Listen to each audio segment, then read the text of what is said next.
Hello, I'm Dr. Sandra Milam, and today we're continuing with Sharon's story, my sister Sharon Miner, her transplant story. This is part two as we talk about what it's being getting prepared for the transplant itself. When you're on the transplant list and all the things that go along with that. So Sharon, after you come to realization that you're needed in a transplant, what happens next? Well, it's a waiting game, but I still was at the point of denial. I couldn't believe that that life would take me to this point. And I was, I was a little bit scared. And, you know, I prayed a lot and I was thankful, you know, that I knew the words of prayer to pray because I was scared. And it's a big waiting game. Well, while you're waiting, from what my understanding is, that you have to have an overall checkup, overall health screenings and such. So some of the screenings that you had to have were, Just the overall checkup. You got to make sure your heart and lungs are working. That your blood, your blood pressure is under control. Your diabetes, because I'm diabetic also, type two. Make sure that my sugars are under control. If I needed to lose weight, I needed to get my BMI down to under 34. And it was just, I mean, that was never an issue with me because I was in Grange. But all of those tests, you have to do eye and dental just to make sure that your body can withstand the transplant. okay, and you mentioned, and one of the things too, you had to make sure that you had all of your COVID shots. Yes, you have to make sure that you have all your COVID shots. You have to make sure that you're cancer free. And it's just so many things that you have to check. Um, like I said, to make sure that your body can handle the stress of a transplant. Well, you went to several places. I know you didn't pick the location. It ended up being at CAMC, but you went to CAMC, UVA.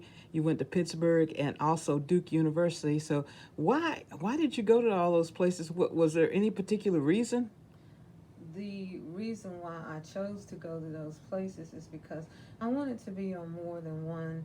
Uh, I wanted to be on more than one transplant list. I wanted to be on somebody's radar.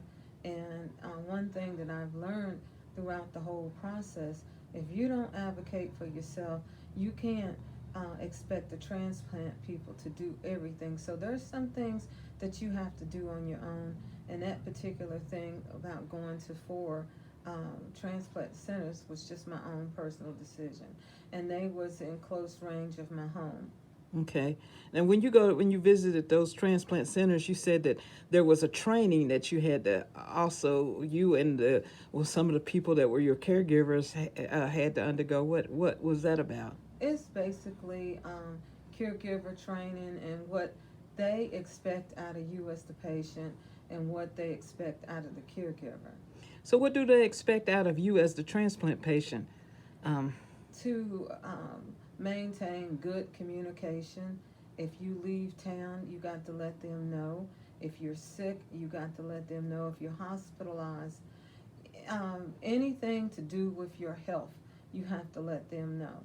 If you planning on moving or moving, relocating or whatever, you have to let them know. You even have to let them know if you're going on vacation, because that they'll do is they'll temporarily take you off the transplant list because if they call you and you way across the United States somewhere, you can't possibly be there to receive that kidney. So you have to communicate with them and let them know, hey, I'll be out of town for the first 2 weeks in September, and they'll take you off the list and put you back on when you return. okay, so as you wait for that phone call, what do you have to do to prepare yourself? I mean, I know you said you had a bag that. Well, when they call you, they tell you to pack a bag, and sometimes they'll call you. They'll say, "Hey, we have a kidney available. Are you still interested?" And you say yay or nay. Then they'll say, well, they'll ask you a series of health questions. For example, have you had a blood transfusion in the last 30 days? Have you been sick? Have you been out of the state? Have you been out of the country? They'll ask you, stuff that is relevant to, the here and now, to make sure in the last 30 days that you have not had any major changes. And if you answer yes or to any of those questions, they'll say because one time they called me and I had a blood transfusion in the last 3 weeks, and they told me because you had that blood transfusion, your antibodies has probably changed, and you would not be a candidate at this time for a kidney transplant. That was the first call you got. You Yes, received several other calls, and calls later. so what they do is, I guess they go and see who's the best match for the particular kidney, right? My understanding is they call 3 people, Mm-hmm. and they call them, ask them the same series of questions. They hang up, and they'll say, well, we'll call you in an hour or so. They test everything, and they do what is called cross matching. If the cross matching is good, they will call you in and say, hey, get ready to come to the hospital. And they'll say, we'll call you back in an hour. In the meantime, would you pack a bag just in case you need to come to the hospital? You can pack a bag, but they could call and say, hey, this is not going to be a good match. Okay. So that you just play it by ear. So when they say pack a bag, what's in that bag? Just stuff that you would need, personal stuff that you would need, like, not necessarily your medicines, but you could make sure you have a med list. You have, your toiletries and everything. Your anything that you would personally need, because the hospital's going to provide you with medicine. Okay. Well, okay, on May 21st, that was the call that you got. So tell me about that morning when you got that call.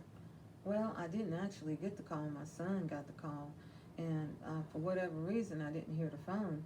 But the phone, I always kept the phone on the charger in the bed with me. But this particular morning, I didn't hear it, and I heard my son. He ran in the room and turned on the light, and Mama, they got a kidney, and I was like, "What are you doing in here with this light on at this time of morning?" When I finally understood, they give him a number, and I called back, and they asked me the series of questions and said, we'll call you back in an hour. In the meantime, pack a bag. So I had already had the bag packed from the last time. So I was pretty much ready, and they called me back probably maybe an hour and 15 minutes, and they said come on to the hospital. So, and the thing was, I know you were excited, nervous, and I mean, what kind of emotions did you face when you were, you waiting on that news? Well, I had got calls before, and I've even heard of people getting to the hospital and they had to go back home because somebody else was a better fit for the kidney. So they had to go back home, and it's heartbreaking, but that's one of the things that you learn to expect. They're not going to give you a bad kidney. They're not going to take a chance with your life, and giving a kidney that is inferior, or that is not going to be a good match for you. They undergo a lot of testing with the cross matching, with a lot of things, and they give you the best possible kidney that you can have.